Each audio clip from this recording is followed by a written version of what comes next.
And we are live. What is going on, ladies and gentlemen? Welcome back to Beyond the 90. Perfect timing for somebody just to join in if he's ready to go. What's Diego, good, guys? what's How you good, guys man? doing? We're just going to, again, as you've saw by the title, everybody, we're going to be talking about all things transfer window. We've got, Alex, today, it's gone mental. By the time, I don't know if, because obviously I woke up and I was like, oh, okay, there's a couple of things, and it's just gone mental, mate. So you know what's funny is you wake up and it's going crazy, and then you have to remember that myself and Diego wake up about 5 hours after you. Like I woke up at 6:30 this morning, which is 11:30 your time, and for myself, I was like, "What is going on?" It was like I'm catching up, and I'm like, "Okay," and then I'm like, "Okay, what's going on?" So there have been Lookman rumors, there have been Callum Hudson-Odoi rumors that just casually surfaced in the last hour or so. You know, what else? It's just been wild. Daniel James went to Leeds, and he was another player that we were focused We in will on. get we will get into all of them as we go because again I've got them all on the agenda to cover. But there's only one place to start, Diego. As Alex was saying, as well as about 400 other players. Lookman, he looks like he's coming. It's been confirmed by pretty much everybody, I think. So John Percy's confirmed it. Fabrizio Romano's confirmed it. Jason Bourd's confirmed it. Athletics has confirmed it. And then I think somebody from Sky as well. So this one looks pretty much done at this point. I don't know if you managed to see his highlights on YouTube, but they always look a bit brilliant. But what do you think? What do you think so far of his transfer? To be honest with you, I think it's a decent transfer. I mean, we also had the availability of maybe even getting David Neres, and that looks like it's been complicated, so it probably won't happen. But I think Lookman last season, while being at loan at Fulham, I think he was pretty decent. I think he showed that he has a good crossing ability. He can take on defenders if he wants to one on one, and I think he has a good rhythm of pace as well. The one thing I think would be kind of connotating, I think, is probably the fact that his defensive contributions might not be as good as we probably want them to be, and that could be something that we'll work on. But I think in general, I mean, he proved himself in the Premier League last season. I think he had a pretty decent season, especially for Fulham. Even though they got relegated, I think he was probably one of their starlet players. And I think for in that sense, I think a deal for him would be a good way to test out and see if he could be the winger we're looking for. Potentially, again, there's a lot of people confirming, but I definitely agree with what you're saying. Alex, same question to you, mate. What have you seen so far, and what do you think of Lookman? Because again, this one does look likely. I know Amar's put in the comments, still done yet, far away from the price valuation. I know, however, there's this amount of people that are commenting on it is got to be a good sign. We'll come to other players that only a couple of resources that have commented on. The fact that pretty much everybody that knows about Leicester City, I think Rob Dorset as well from Sky has commented, we mentioned before. So it's looking in the right direction. But however, Alex, what do you think? What do you think from what you've seen and from your perspective? So, as you said before, I think the biggest thing right now with Lookman, especially, is that the price is they're still trying to figure out the price. Now, there's been a lot of confirmations with a lot of different reports out there, reliable reports that Leicester are indeed looking at Lookman, and so that you need to take. I will believe that a lot more than the few rumors that are going about with other players. Now, when it comes to Lookman, I am keeping a very open-minded look to him, right? The amount of Lookman jokes I'm going to be making or accidentally making in this is going to be horrible. But, you need to look at him and he's 23 years old. He's still young, and that's one of the big things, especially when you focus in on Brendan Rodgers. Brendan Rodgers loves his projects. He's 23 years old. That is huge. Yes, he's he's left wing normally, but at this point, what's the harm in this? If you can get him at a relatively half decent price, if it's a loan to buy offer, you need to look at all the options that are on the table for Lookman. And ultimately, I am fairly confident. I do think that Lookman will be the player that comes in by the end of the window tomorrow. And I think we just need to remain optimistic on this, because one of the frustrating things that I've realized, especially over the past 12 hours or ever since the news broke, was fans and supporters have already been throwing him to the side. being like, oh, he's not the player I want. And it's like, you need to remain open-minded to the fact that, this window we have brought in Daka, we have brought in Sumari, we have brought in Vestergaard, and we have brought in Bertrand. Yes, Bertrand was free, but we have spent a lot of money this window. You need to understand that we do not have a ton of money. We have spent a lot of money in this window, and if Lookman comes in at a relatively half-decent price, I consider it a win. You get your winger. Is he the winger that you wanted? Absolutely not. But you know what?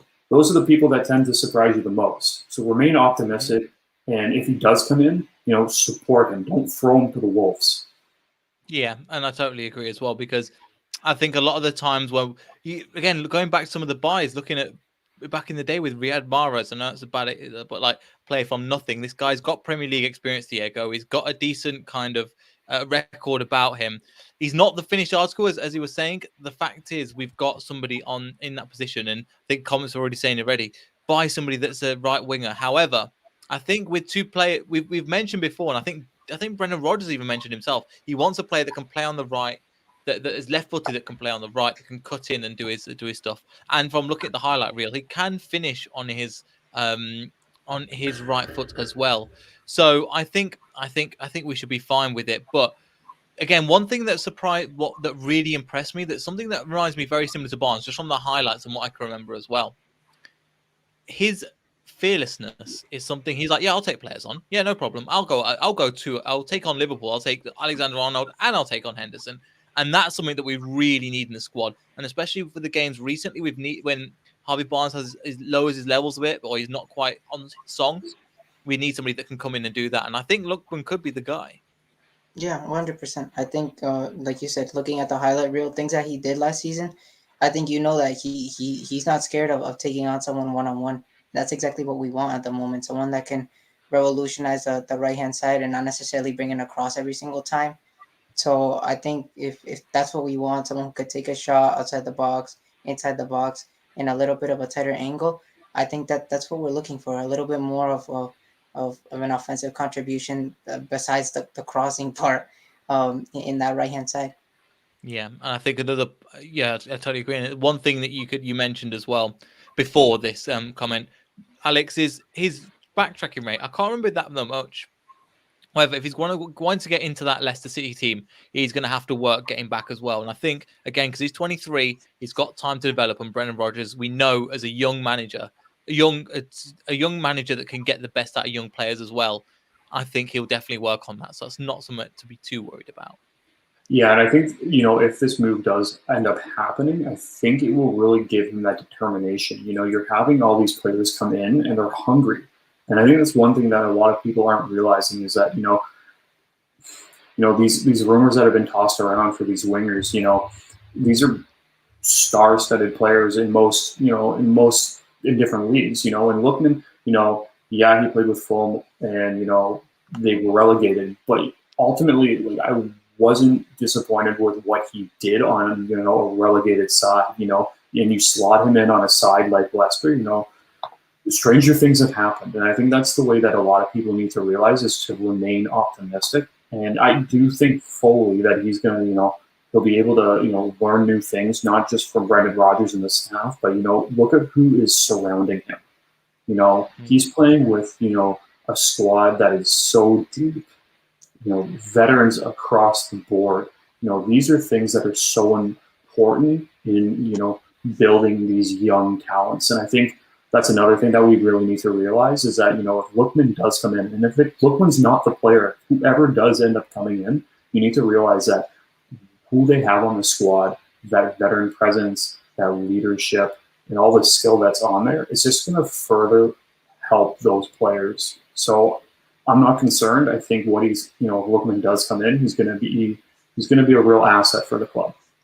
Yeah, I definitely think so as well. Again, don't expect him to hit the ground running. It might take time as well. And I think, again, we've covered that one enough. We'll go on to the other one as well. I think another one, again, that people mentioned in the comments, so we'll just go on to it that way. Callum Hudson-Odoi. Now, there's only been, again, as some people are saying, as Amar saying, it's a long shot. And that's kind of how I see it at the moment.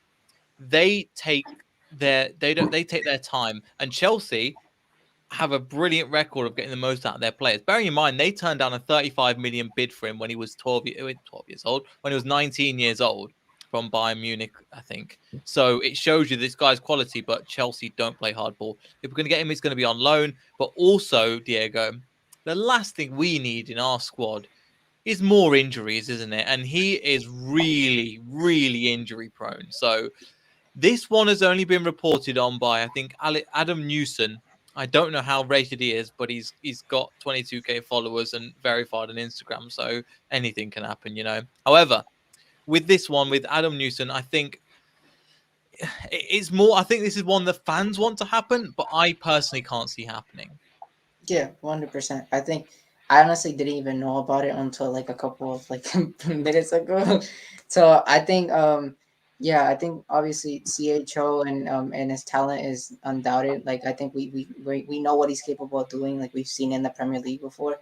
But like you said, I think the injury track record. I mean, that's something that'll offset us from wanting to maybe actually put in an offer. And obviously Chelsea playing hardball with us. I don't think, obviously, we don't have that much to spend. We clearly know that, especially with the type of players we're looking to sign. So I think right now it's more of a dream if we want that. But I think, obviously, if there was a possibility of bringing him in, I mean, it wouldn't be a bad idea. Just the injury proneness is probably the one big type of, I think, that like type of red alarm for us in that sense. Yeah, I think that's going to be. I personally don't think this is happening, and also again, there's nobody that's really mentioned it. I think the comments are mentioning it at the moment. But Alex, over to you. He's obviously a good player, but at the same time, I think this is one that's really not happening at the same time. But again, it's just broken the last couple of hours, and everybody's gone, "Oh my god, it's going to happen!" Which again, even Adam himself. Let me get the tweet up just so everybody can be sure. We have made an inquiry. This makes nothing. I've done that before. Is in like, oh, how much is that bracelet? Oh no, I'm not buying that because that's too cheap. That's too expensive. I'm going away now. So that's why I'm getting the point. I think Christian puts in as well. Chelsea won't sell him, even with the squad they've got. That's one thing. Dealing with Chelsea is hard. It's nearly as hard as dealing with Leicester. And if we're going to come up against them, bearing in mind one of the players that they've just sent on loan to Reading, Danny Drinkwater, they're probably going to look for revenge as well again. So, yes. Sorry, Alex, I've just tried to talk over you. What do you think? It's not happening.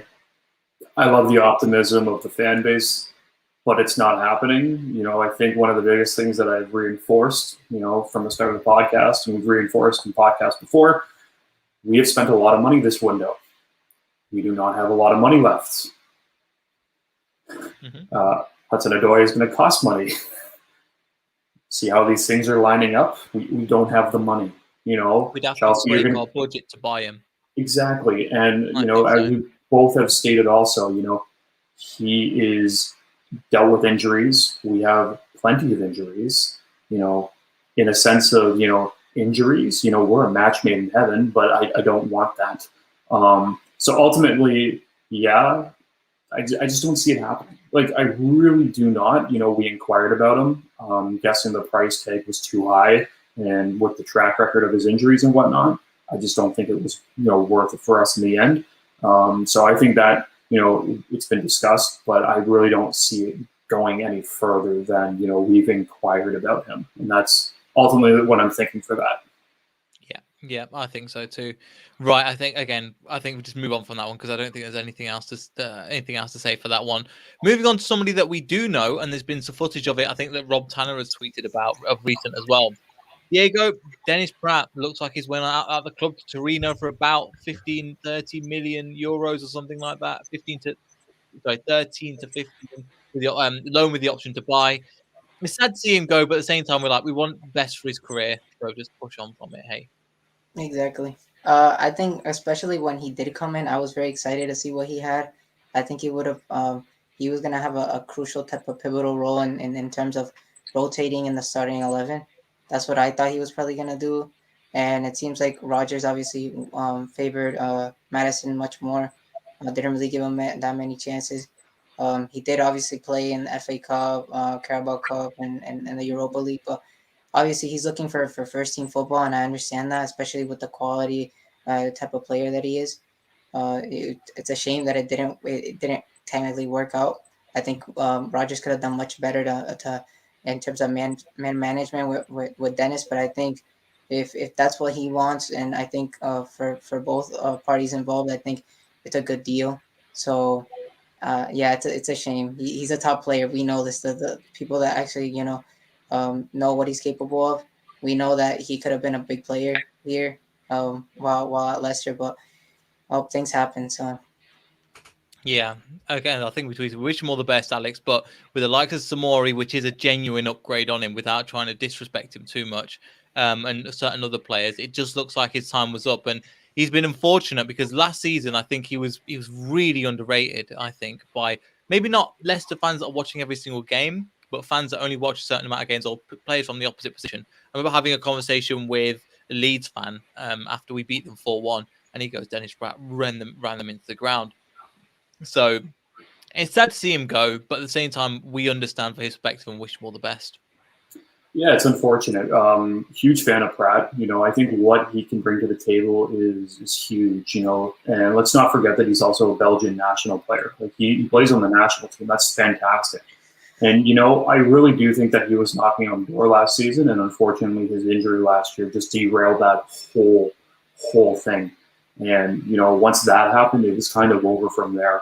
You look at the depth chart. I think he was behind Madison, and he wasn't going to get in. With Tielemans and whatnot. In the center mid, so he's kind of sitting behind those two players. So right there and then you got that issue, and then you bring in the likes of Sumare, and then you also bring in KDH. And at this rate, you got James Madison, KDH, and Sumare, and there's Dennis Pratt. And he's just not going to slot in. And that's the unfortunateness of this, is that he's a great player. But you need to look at this in a positive, and I know it's hard to look at this in a positive. But, we've talked about this for probably years, being that our bench isn't strong enough and whatnot. The fact that we are letting go of a quality player because our bench is too strong and our starting 11 is too strong is something that we should really look at and be like, this is pretty awesome to see. Yeah, we are losing a great player, but that's because, and you can just list down, look at the depth chart, you'd be like, he was our fourth option. He's our fourth option. And he could easily start on some of the Premier League teams right now. So I think you need to look at that in a positive. It's unfortunate that he is leaving, but I think he's just going to do what he does best, on loan.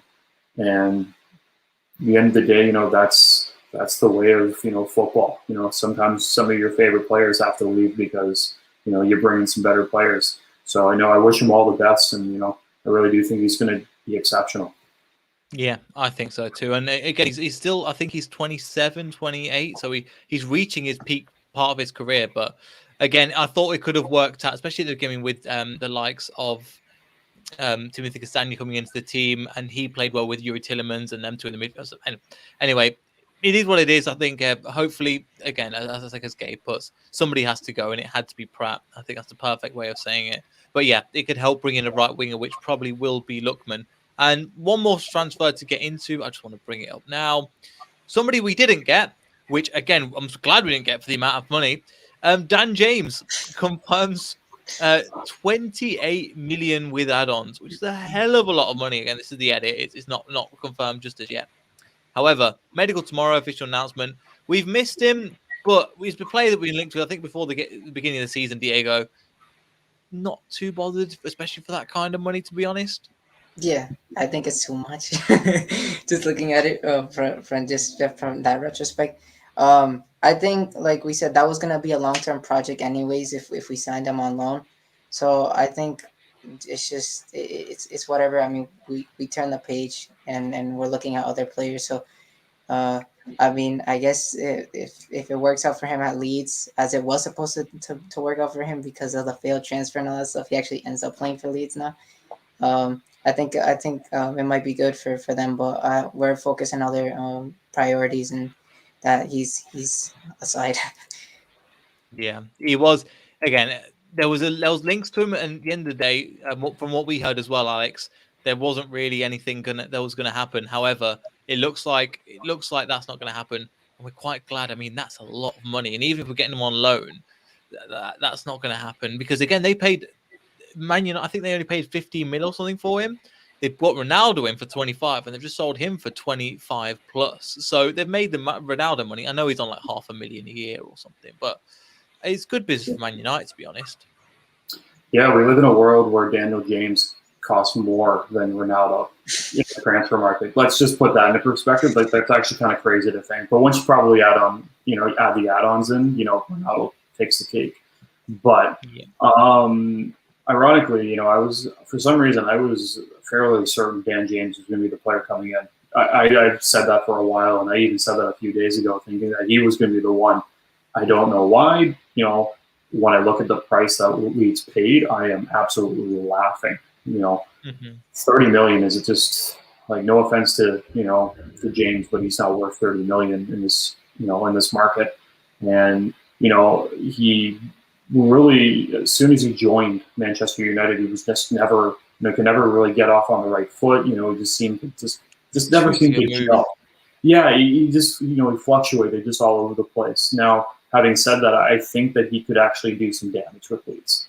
I am remaining optimistic with that. I really do think that the way that Leeds plays, I really do think that he might be able to slot into that lineup and actually utilize what he's good at and really make a difference with that. But that 30 million price tag is just insane. And as soon as I saw that, I had a good laugh because there's no way that Leicester would even consider that. They probably inquired about it and said, hey, what would the transfer fee cost? And Man United probably was like 30 million. And, that was probably when the phone just kind of disconnected and they're like, okay, moving on.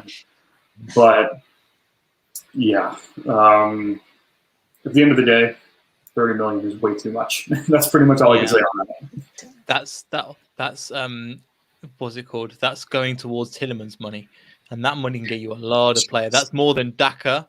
That's more than we're not going to mention Jose Perez for this demonstration. We're only going to mention the recent players. Samore is more expensive than Samore, more expensive than Daka, and they've looked pretty good as well. So, again, as Gabe said, Man United are laughing. They really are. They really are laughing. Well, sold them to another United in that as well. However, yeah, for this one, I think that's done. Another player that we've been linked to all summer again. That we finally got done. Let me find the picture from the players that we played yesterday. Ozan Kabak has officially gone to Norwich. Who would have thought? Ozan Kabak, we've linked to for quite a while. We've had so many chats on the channel, Alex. I'll start with you first, but so many chats. He's gone to Norwich. Not too disappointed. We got Vestergaard. Have a nice day. Well, first off, I'm glad we didn't get him. Second, if I'm correct, I think it was a loan with option to buy, and I think the buy option is £15 million. So if I'm correct on that, goodness gracious. I didn't find that information. That's what I read, but like I said, there's been so much information coming in, I could be completely wrong. But if that is the price, I'm very glad we didn't get him. But honestly, I didn't think that he was going to fit our system regardless. When I look at our center backs, I think one thing that we really do need is we need that veteran presence. When you slot in another young center back, I just think it would just be a disaster. And Quebec really, when he went on loan last year with Liverpool, he just didn't really seem to find his groove. And I really just don't think it. So it was just about really go 14. So it was pretty close, but yeah, we think about it in this way: we got Vestergaard for 15, and Vestergaard is much more proven, and he's much more reliable. And I think when you look at that, this is where you need to praise Leicester and their recruiting, because would you rather have Vestergaard for 15 or would you have Kabak for 15? And at the end of the day, I think 99.99999% of people would choose Vestergaard over Kabak. You have that 0.00 whatever 1% that is like, well, I'd pick Kabak. But honestly, go and watch the bit where Alisson runs into him against Leicester City. Exactly. I know it wasn't his fault, but there's got to be something there. But you need to give a round of applause to our recruiting. They know there's definitely a deal in there. if we could somehow pick up another center back before tomorrow, I'd be shocked. But I honestly think what we've done this window has been fantastic, and I think when we add Lookman into this, if Lookman is the player, I consider this window a home run. We really covered all our bases, and especially with Fofana going down, the fact that we were even able to add a veteran presence in Vestergaard, we really did a good job. And that's all I can say about that. Yeah, definitely agree. And Diego, again, I think Alex has said a lot of it there, but is there anything else you want to add? I know it is what it is at the moment with Quebec, but if you can't start alongside Sionchu and Sionchu can't lead, that would be the advantage of playing two of them. And we've seen of recent, Sionchu can't lead. So with that, he's probably the right move. Again, it was an initial loan with the option to buy. We've known they've wanted him out of the club as soon as possible, which is not a good sign. But yeah, it's probably a good idea for him to go to a club like Norwich, get some experience, and see what happens from there. Yeah, exactly. I think he looked pretty shaky. I think obviously he still needs a lot of time to develop in his game in terms of his calmness and composure. I think he'll probably end up being a pretty nice player, and I still think that price tag is still pretty high, especially with the price tags that we had been seeing that were probably being offered at that time. But like Alex said, I think we kind of braced ourselves from falling into another trap with that, and we actually signed a player of a good experience and good leadership qualities, which is what we need right now. I think we need players who are entering more in terms of the center back position and entering their prime years and are able to kind of strengthen our defense so that we have a true defensive enforcer there that can help pair up with Soyuncu. So I think that's fine. I think we nailed it in the coffin. We left that, I think, a long time ago. So I mean, good luck to Norwich at that. But yeah, there's not that much else to say. Yeah, exactly. And there's nothing really else we can add. I think once I've seen in the comments somebody talked about Neres, we'll get onto that. But basically, he wants out of Ajax. Leicester aren't linked. The fans want him. So the fans have been linking him. However, there's not really been any credible sources around that. Diego, I'll hand it to you first. Neres to Leicester looks like it's not happening. I was speaking a little bit about that at the beginning. However, it's not quite the player we want. His potential's there, but I think one of the things, Leicester City know what they're doing in terms of recruitment. They look at somebody like Tillemans and go, okay, this guy we can develop and change into a brilliant player. With Neres, obviously, it's too short. It's probably not the right time for him as well. And they probably want to just sell him on. I think what we're quite glad about is that we miss certain players, but that's one player that we did miss. And I think it's not happening. So I think he looks like a really talented player from Brazil, but I don't think it's happening to Leicester, is it? Yeah, it's probably not happening, to be honest with you. I think he's a shadow of his former self. I think a lot of people remind themselves of those Champions League nights with Ajax where he was really good. Unfortunately, he has had injuries as well. That's kind of set him back.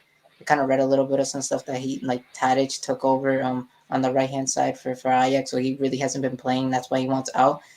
So I think if that demonstrates something, I think is that it would be another project to kind of bring a resurgence out of him.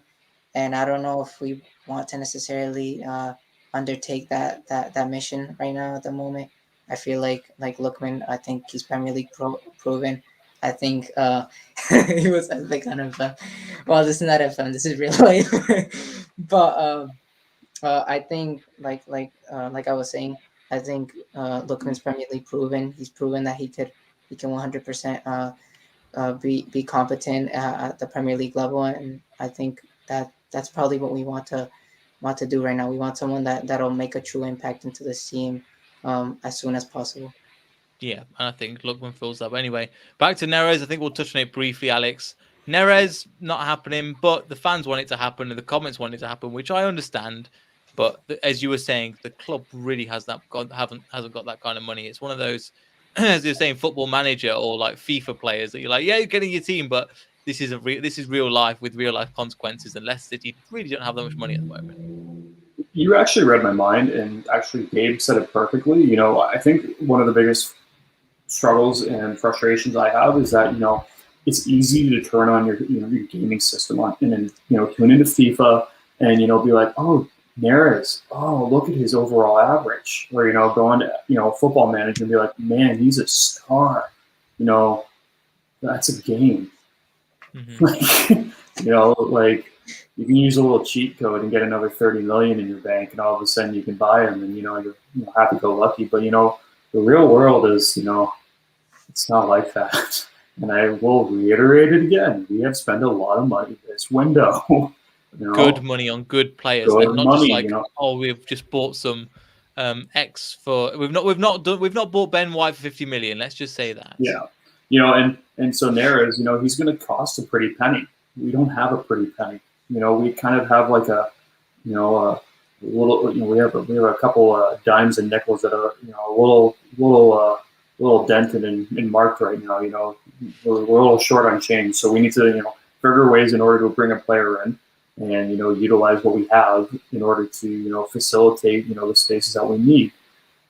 So Neres is just not an option, and I think this is the thing. We're talking about getting all these star-studded wingers, quote unquote, for 40 million pounds. I'm sorry, we don't have 40 million pounds.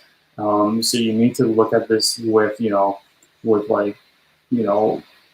stop looking at this with FIFA eyes and Football Manager eyes. I run into this issue myself. Oh, this guy would be great. He only cost me 20 million in Football Manager. It's not how life works. So yeah, I think you just you got to look at this in a realistic type view. These players are really good, and they're going to be these clubs are going to be asking for lots of money. That's nothing. That's not me saying that Lookman is not a good player or whatnot, because he's a player that we're looking at, we can afford. He's a player that we're probably going to be able to get on a relatively good deal, whether that be loan or if we actually buy him. And I think he is a perfect fit for the club. I think you could utilize him in many ways. And like I said, Rogers loves his projects, and I think Lookman would be fantastic. Yeah, so, and he was one of the. Yeah, Neres isn't coming.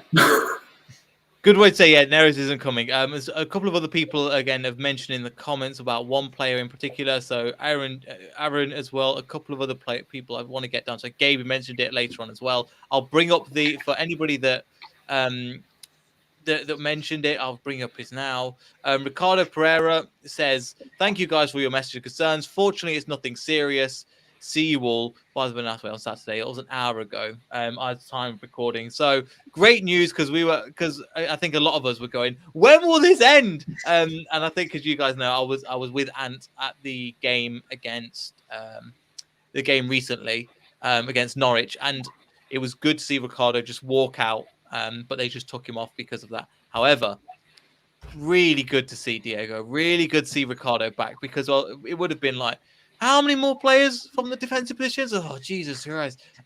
But it's good to see him back on his feet. And he's, again, luckily for him, he's going to do some light training, and then hopefully he can be back. I'm pretty much fingers crossed. Him and Bertrand will be back playing wing backs.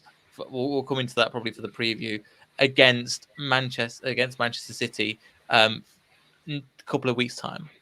Yeah.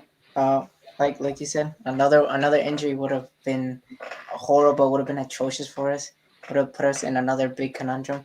So to see that Ricardo's fit is perfect. It's exactly what we want to see. We don't want to see another injury. And that, like you said, I think with Ryan Bertrand coming through, I think we probably might play with the back. We're gonna try to do what we did to them last season, early on in the season. So I think we're gonna go at that game as we can. And we're gonna try our best to just see what we can get out of that City result after international break. Yeah, which is great to see. But again, just another update on some of the on the injury update. Alex, slowly probably players are coming back. You're probably gonna see in a couple of months' time that players like James Justin is coming back as well. But with Bertrand and Ricardo coming back, that's two massive players with massive experience. That you saw Ricardo with the 10 minutes he created that one opportunity, because I love it. He picks his moments beautifully, Ricardo. I've never seen a player do it like that. Like, I'll have a go forward and then just take him and then. But yeah, fortunate that it's so good that he's not had it, because as soon as he went off injured, I was thinking, oh my God, here we go again. But it's great to see him back, and hopefully we'll see him soon. Yeah, Ricardo has probably been my favorite player so far this season. You know, just the way that he has been playing has been fabulous. You can really see that he's back at, you know, the level that he was at prior to his massive injury.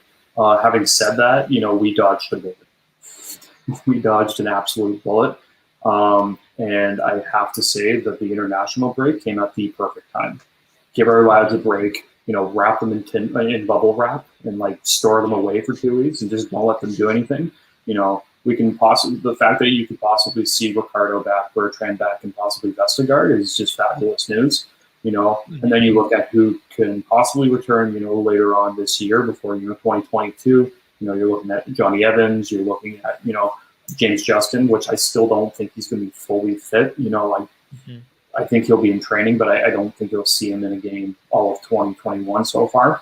But I think these players are, you know, it's exciting to see this lineup start, you know, just to get back to, you know, full fitness. You know, I don't like saying that because everyone I don't think is fully fit still.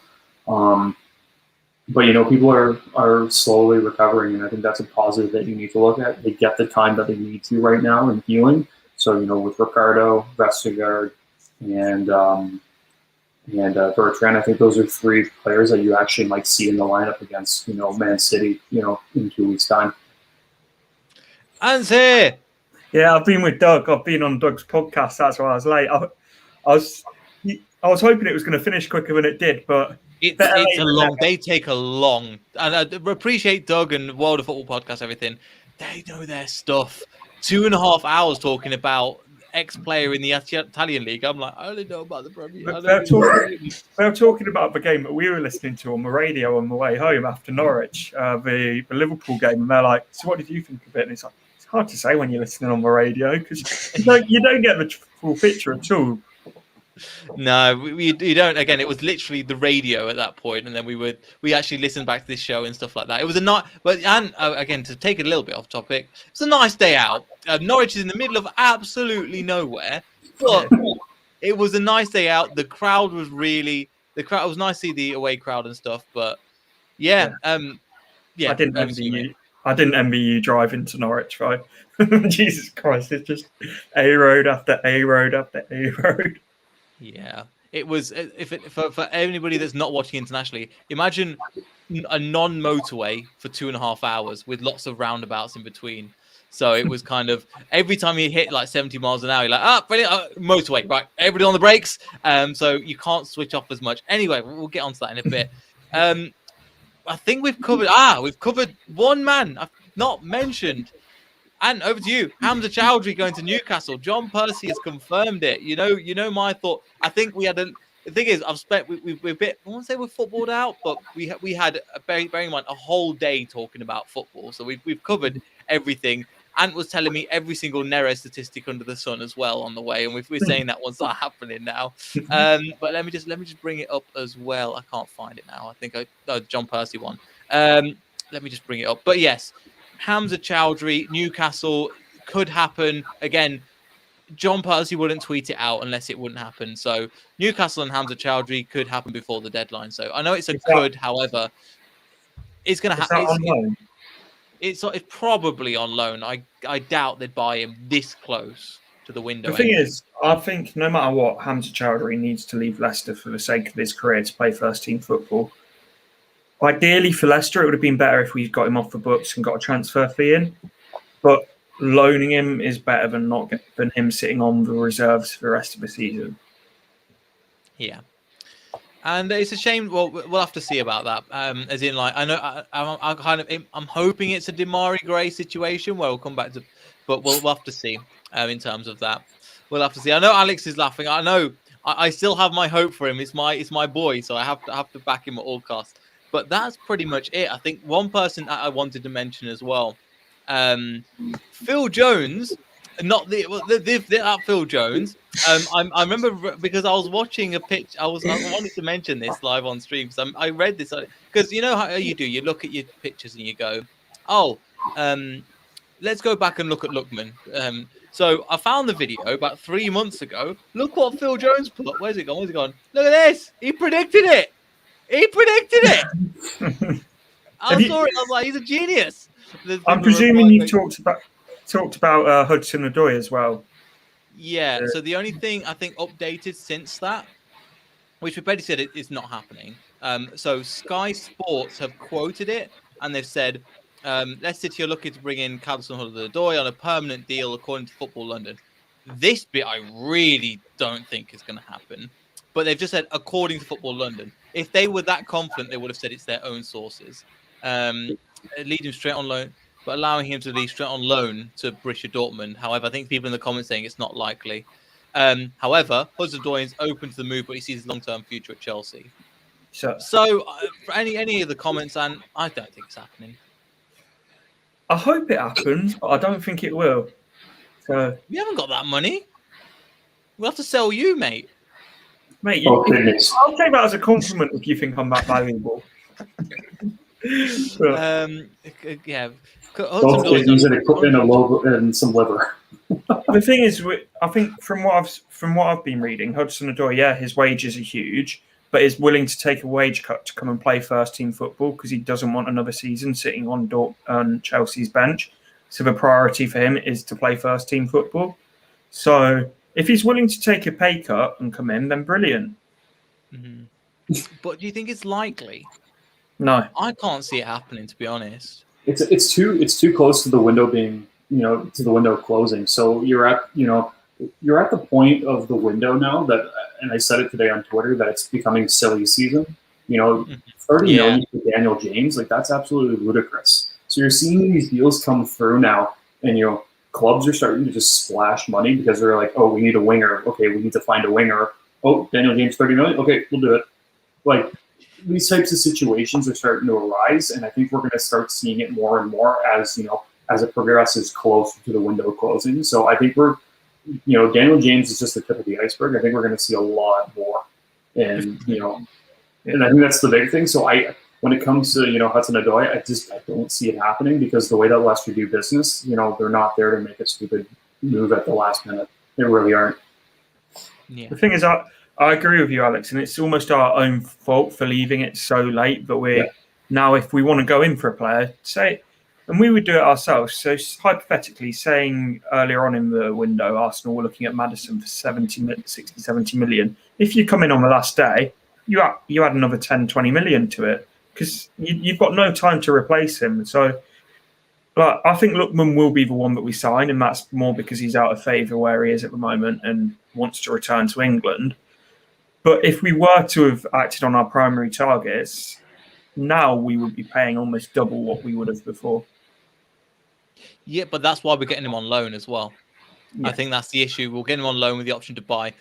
You look at Dennis Praet. He's been rumoured to leave for a couple of months now, and now it's pretty much. I think again you can find the resource. I think Fabrizio Romano tweeted it out, Rob Tanner tweeted it out, a couple of other things. So he's in Torino doing his preview stuff now.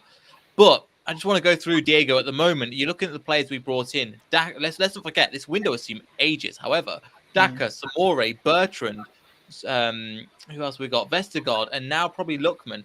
Then 5 players. Considering we've only let go of, it looks like on loan, we've got rid of Morgan, Matty James. God, he's going back now. Christian Fuchs, he's like ages ago since they left the club. Then you've got probably maybe Hamza Choudury and Dennis Praet for sure as well. So 5 in, 5 out. None of the main players we've lost. What do you think of the window has been so far then? Because it's pretty much going to end now. I think it was pristine.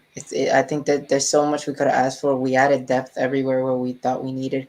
Even though at one point we probably might have not even signed a center back. We probably would have because of Fofana's injury. That's what made it hasten much more quickly than it was supposed to.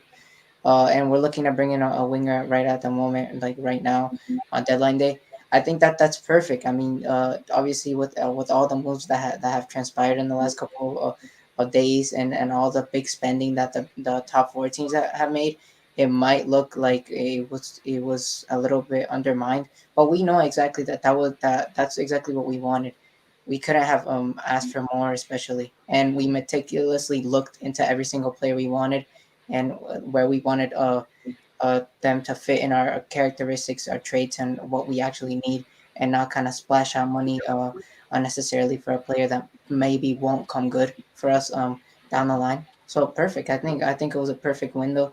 and I think there's so much more we could have asked for, and especially that it has to do with money. It has to consider the money factor of it. It's perfect with the money we had. We couldn't have asked for much more. I love it over there. You know. Yeah, I think that's the case. And I think I was your speaker as well. But what do you think about the window? Obviously, four transfers in, potentially with one more in Lookman. How do you think the window's gone so far? I'd say the business we've done has been absolutely brilliant. Daka, I think, is one of the top prospects in terms of strikers across Europe. Samore, similarly in midfield, brought in good experience to replace what's gone in terms of Fuchs and Morgan with Vestergaard and Bertrand. But one thing is, as well, we still have the gaping hole that was there at the start of the window at right wing. So I will answer this question in full after deadline day. Fair enough. Fair enough. Alex, over to you. We'll give you the final word on what do you think of the transfer so far. We're going on 4, but we're saying kind of 4.5 because so many people have confirmed that this looks like it's happening. I honestly, if we do, sign Lookman, I think this is a 10 out of 10 window. What we've been able to do this window is, with the likes of bringing in Daka, Samare, Vestergaard, Bertrand, and possibly Lookman. I don't think anyone could have foreseen this happening in a window, especially. If you told me, like I said, I always say this, but if you told me 10 years ago that this would be a window that you'd be seeing, 10 years in the future, I'd tell you you'd be crazy. And I think another accomplishment that you need to look at, with what Leicester have done this season, especially this window, is, we haven't seen any of our star players leave. We've had James Maddison being linked to club. Yuri Tillmans has been linked to clubs. Sure, he hasn't signed his contract, but it's a day before deadline day. He's not going anywhere. We've held on to all these players. It's one of our first windows that we haven't sold a player in order to bring players in. So I consider this a victory. You need to look at that. And if we, like I said, and if we do bring in Lookman, I would give it a 10 out of 10. I really do believe it would be a solid window through and through. Yeah, it has been such a good win, as Alex was saying. One of the best things as well is that we've not let go of our top players, especially after, if you read a lot of the things at the beginning of the year, we were going to lose all these players. Look at the likes of Fafana that was linked, when Didi was linked, and all these other players. Anyway, if you've enjoyed this kind of video, make sure to hit like and subscribe, all that good stuff. We're going to go a little bit more quiet at the moment because I think it's been a lot of content recently, and there's just the international break. We're going to take our time on this channel a little bit more. We've got another interview coming on Thursday, so make sure to check you for that. But apart from that, everybody, thanks so much for watching. We'll see everybody in the next video. So goodbye.